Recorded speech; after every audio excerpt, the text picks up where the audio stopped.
everybody, welcome back to my channel, and if you're new then hi, thank you for joining us. Before I get started, I just want to say another thank you for the support so far. My first video, my Blu-ray haul, is now over 1k views, which I never thought in a million years I'd get this quickly, so thank you very much for that. So I ran another poll on Twitter and it turns out that you guys wanted to see my top 10 comfort films, so that's what I'm going to go through today. I'm not going to go too far into plot summaries or anything like that. I'm just going to tell you what the movie is and tell you why I enjoy it. Please get involved. I'd love to hear your favourite comfort movies as well. Pop them down in the comments below, and whilst you're there, please pop a like on this video and subscribe if you enjoy my content. Without further ado, I'm just going to get straight into it as we've got a lot to talk about today. The first movie I'm going to discuss, and if you know me, you'll know this is coming, is, of course, Harry Potter. I know there's 8 movies, and when it comes to me wanting to settle down with something comforting, I could pick any of them. I really thoroughly enjoy all of them. If I had to say one, I would probably pick The Prisoner of Azkaban. It is my favourite of the bunch. Various reasons for that, really. Obviously, I'm a horror fan, so I love the darker tone. You've got werewolves and things like that. I really enjoy it. And I love the whole turning back time to kind of fix everything. That whole plot I absolutely adore. But yeah, I've loved Harry Potter from such a young age. I read the books when they were coming out. I watched the movies on release night every year. And it just fills me with so much nostalgia, and I find them really, really comforting. I adore all of the characters. I adore all of the plots. There's not one thing I dislike about the movies, apart from, unfortunately, the author, JK. We're not going to go there. Obviously, I don't support her views. It's a shame the Fantastic Beasts movies don't quite live up to them. I don't mind the first one, but the last two are a little bit ropey in my opinion. But yeah, if I really want some comfort, I'll stick on Harry Potter. I would definitely go for Prisoner of Azkaban first, and then maybe Order of the Phoenix as my second. My favourite genre after horror is, of course, coming of age, and the coming of age film that I think I press play on most out of all of them is definitely Ladybird from Greta Gerwig. This came out in 2017. I remember seeing it in the cinema about a week after release and falling in love with it immediately. And every time I watch it still to this day, I love it even more, and I've probably seen it not far off 10 times. I'm a huge fan of Saoirse Ronan. She's my favourite actress, so obviously I'm a little bit biased for that. But all the performances in this film are incredible. I love Timothée Chalamet, Beanie Feldstein playing her best friend, it's so adorable. And of course, Laurie Metcalf playing her mother. A huge reason I adore this film so much is because of the mother-daughter relationship that's explored in a really interesting way. I find it quite relatable as well. I don't go through exactly the same things as our lead character Christine did, but there's a lot of her story that I do find quite relatable. The humour works really well, the heartfelt moments work really well, and I love that it's set in the early 2000s because I love that nostalgic feeling. Obviously, I was very young in the early 2000s, but it was so nice to look back on. There's so much I love about this film. I find it really hard to put into words, especially due to how emotional that ending is. I was going to only do one film per director, but I found it really hard to omit this next film. Whilst we're talking about Greta Gerwig, I have to include Little Women. If a film was ever such a big warm hug to me, Little Women is the pinnacle of that. Again, we have a fantastic Saoirse Ronan performance. We've got Florence Pugh, Timothée Chalamet, Emma Watson, Laura Dern. Everyone in this film is so good. And I've only seen 1 or 2 Little Women adaptations, but this I feel is the best one. I feel like we can all agree on that. Greta Gerwig knew what she was doing. She was the woman for the job, and she absolutely smashed it. The dynamic between the sisters is my favourite thing about it, exploring their relationship and the rise and the falls. Obviously, they don't treat each other nicely all the time, but it's so nice to see them come back from that and forgive each other over things that are quite major and things that are minor too. They all have their goals, their dreams that they want to achieve, and obviously it's set back in the day when they couldn't really achieve those. So it's nice to see the drive and the ambition in all the characters trying to get what they want, finding their place in the world, but also realising that it's not necessarily going to be easy for them. The look of the film is amazing. I enjoy the cinematography so much. It's also an emotional watch, particularly at the end. And if you know the story of Little Women, one of the sisters does die, which is obviously heart-wrenching.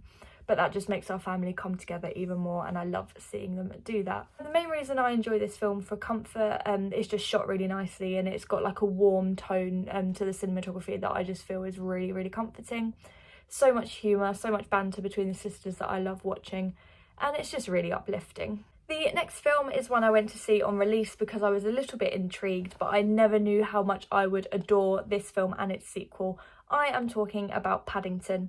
If I had to rewatch one right this second, I'd probably pick number 2, but I do love them both equally, and I know that is cheating a little bit, but I will talk about them both. I do not need to go into why Paddington 1 and 2 are comfort films. Obviously, they are so warm, they are so happy, and they are full to the brim with joy.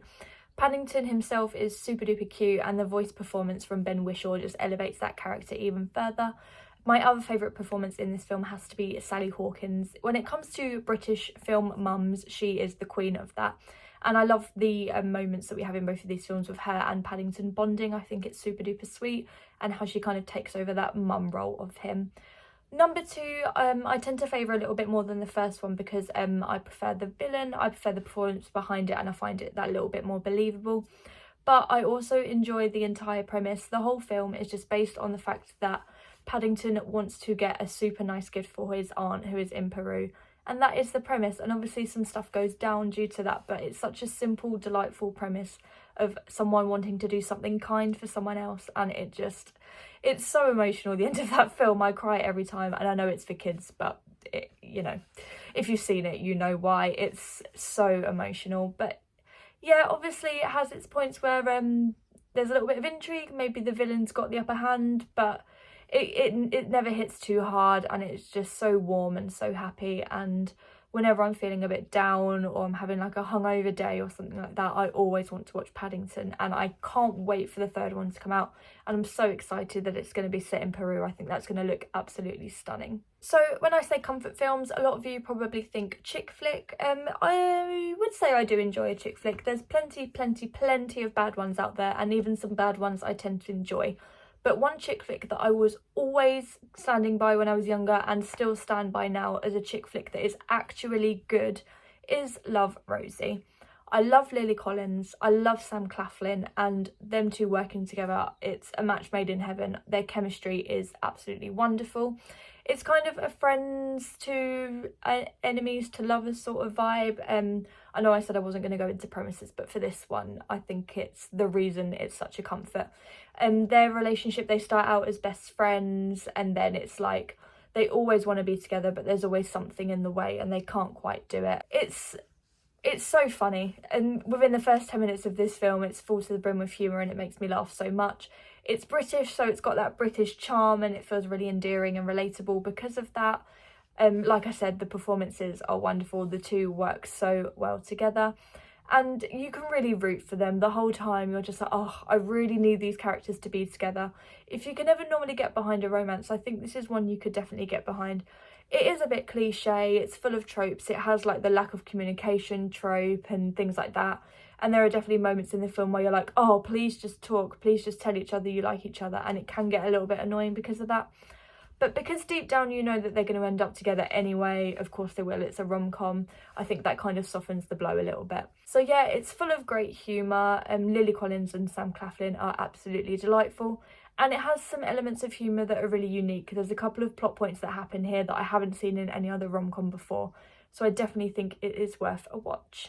The next one, I was contemplating whether I was going to put it on here or not because this film is really heartbreaking. Especially at the end, I cry every time.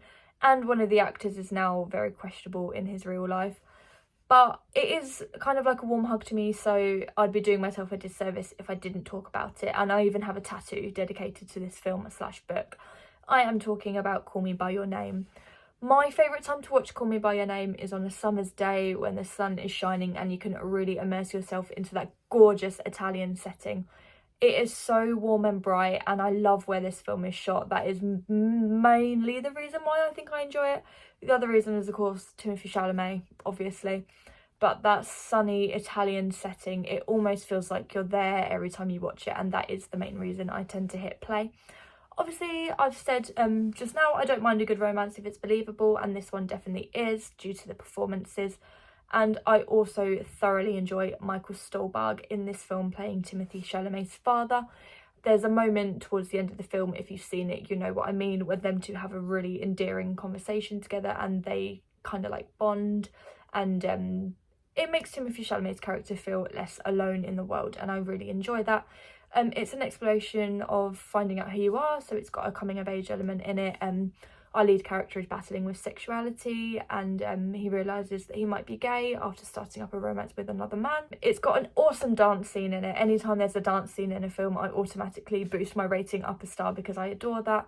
The soundtrack is brilliant, the romance is believable, and the setting is so delightful. As much as this film makes me cry in those final few minutes due to Chalamet's exceptional performance, it is comforting for me, and there are so many little moments in here that I absolutely love and are really memorable for me. My favourite film director is probably Wes Anderson, and all of his movies are such a comfort. They're all pretty light, they're all pretty funny, but there's one that obviously rules the roost, and that is Fantastic Mr. Fox, another film that I have a tattoo dedicated to.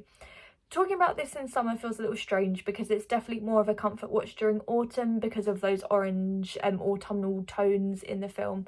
It is the ultimate autumn watch, so if you haven't seen it yet, I would recommend holding out till then. But regardless, I can stick this on all the time. I think I watched this like 2 or 3 weeks ago. The humour is so witty and on point. The animation is gorgeous. I'm a sucker for stop motion animation. I think it's like the cleverest thing in the world. The foxes look great, the settings are absolutely beautiful.